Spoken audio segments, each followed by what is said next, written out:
Good morning and welcome to Face the Nation. I'm John Dickerson. We begin today with Kentucky Republican Senator Rand Paul, who is in Salem, New Hampshire. Senator Paul, I want to start with presidential politics. When you were elected to the Senate, you were seen as the example of a politician who tapped into the grassroots and brought that energy to Washington. People are now saying that about Donald Trump, that he's grabbed that same energy. Do you agree? Well, I think if you give any candidate about $1 billion worth of free advertising, that might help them get their message out. But I think we're still doing quite well. We haven't gotten quite the same attention recently.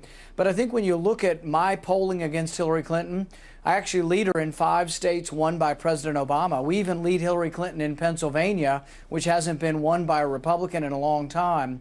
So I think actually our candidacy, which I'm billing as a different kind of Republican, we're pretty happy where we are. Do you think that in your candidacy that's a different kind of Republican, that you're bringing out different kinds of voters than the ones that have been attracted to Trump by that $1 billion of coverage that you talk about?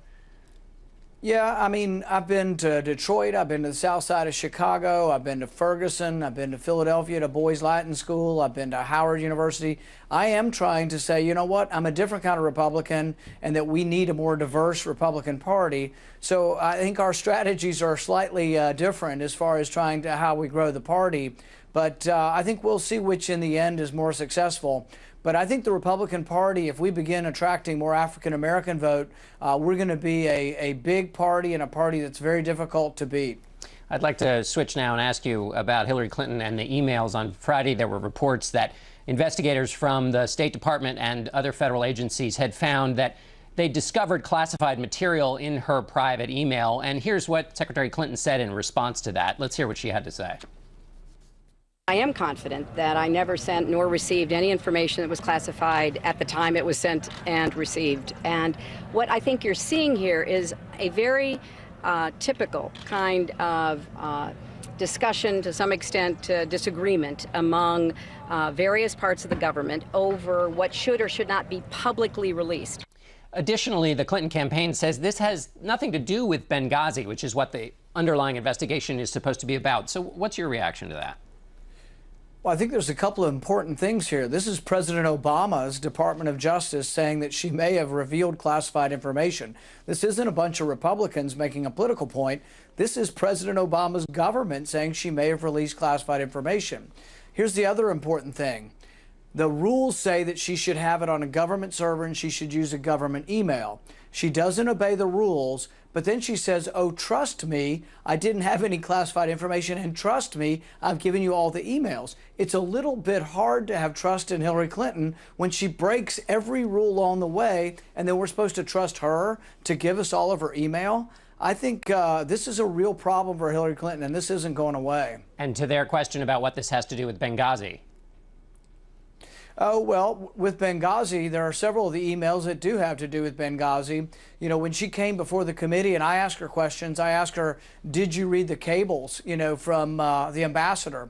If she did exchange emails with the ambassador on a non-classified setting, even his whereabouts and acknowledging that he was in Benghazi could be a breach of security.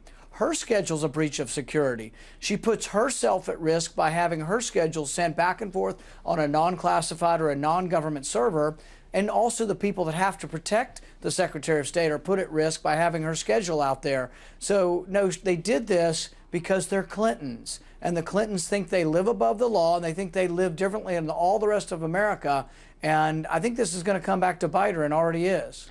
Let me switch now to talk to you about tax policy. You put out a video last week that got some notice and attention. In that video, you had a wood chipper, you had a chainsaw, you were destroying the tax code. You would like a flat tax. One of the things about tax policy in Washington is every lobbyist has their fingers in it, and that's why you want a flat tax. But how do you get to a flat tax in a city that's overrun with lobbyists messing around in the tax code? Well, you've got that right. The city is overrun with lobbyists, and they don't want a flat tax. They want to manipulate the system to help their customers. I want to get rid of the whole tax code, and I think that the 70,000-page tax code we have is chasing American jobs and chasing American companies overseas. You know, Burger King reincorporated in Canada. Canada's business tax is half ours.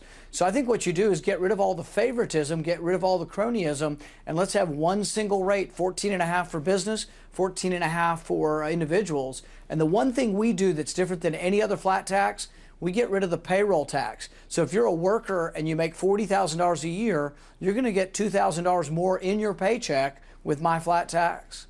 I'd like to switch now to ask you about some legislation you're putting forward about Planned Parenthood. Planned Parenthood's come under criticism recently for some of these videos.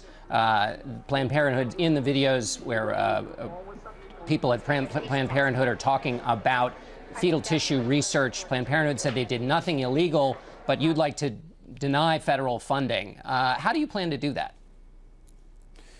Well, the thing is as a physician, I watched this video of a physician and her callous sort of, disregard for anything human about life, and just to casually over whine and brie to say, oh, well, we manipulate the baby around so we can get the body parts out first, and then we crush the head at the end instead of at the beginning.